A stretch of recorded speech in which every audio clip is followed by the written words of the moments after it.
Right, Millie, if we just start with how you found that, I suppose it's good to see so many people coming down, right? Yeah, it's great to, in the Easter holidays to have something that the kids can enjoy, and the adults obviously. But yeah, it's really nice. And just then there was a young girl who asked me to, sign her shirt and things like that. And it just shows how much the women's game is progressing as well. People, they want to come and see us and they want to, be part of it. So that's great.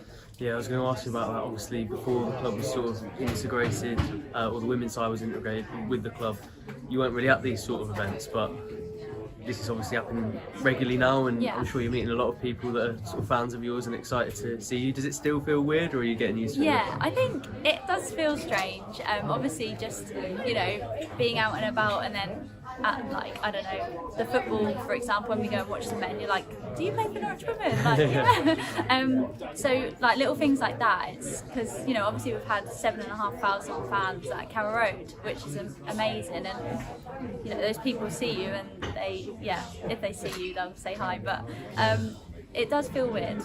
Still not used to it. Yeah, how big are these sorts of things for the growth of the game, sort of in Norfolk especially? Yeah, I think it's especially for the younger girls coming up as well, not just the girls but the boys as well. It's great to be able to inspire, I sort of think, to do those sorts of things.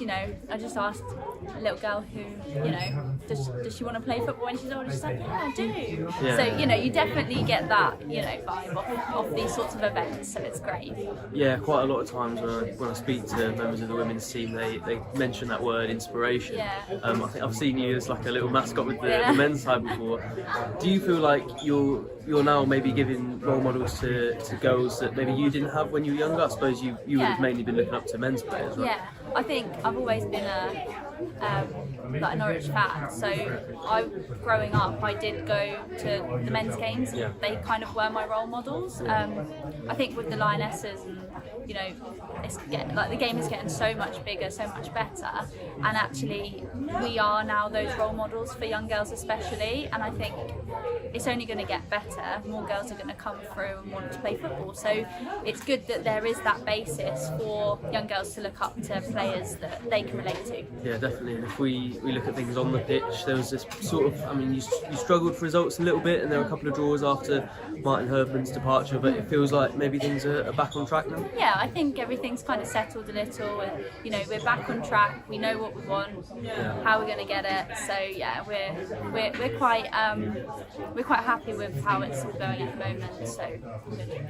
Is it frustrating at all that obviously you've still had an unbeaten season in the league, but you're second and Wimbledon are quite clear favourites to go up? Is that does it almost feel a bit harsh on you that you've done so well and still you aren't in that? Yeah, I think in terms of not actually losing a game this season, that's an achievement in itself, right? So yes, it does hurt that we probably aren't in control of that promotion anymore, but you never know. We're going to keep fighting and keep going and keep plugging away until it's said that we can't, or it's proven that we can. So we'll see. But yeah, it's a bit.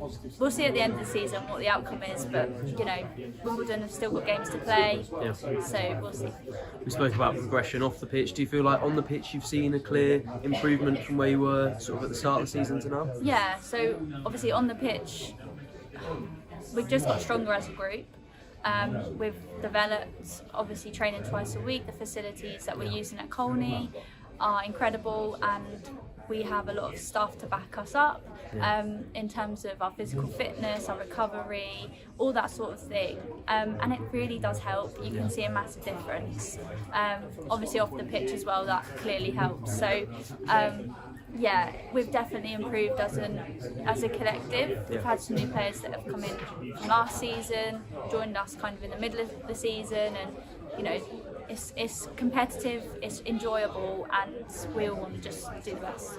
And just to finish with, obviously, whether you get promoted or not, do you feel like you're in a good position for next season? Do you feel like if you go up then you'll be able to compete, and if not then you'll be in a strong position to compete for promotion again? Yeah, 100%. I think, you lay the foundations, we've got plenty to build on now, so I think next season, if it doesn't happen this season, we'll strive for it next season, and I think, you know, with the personnel around, the staff, the players, the group that we've got at the moment, the facilities, everything behind us, you know, what's to say we couldn't? So yeah.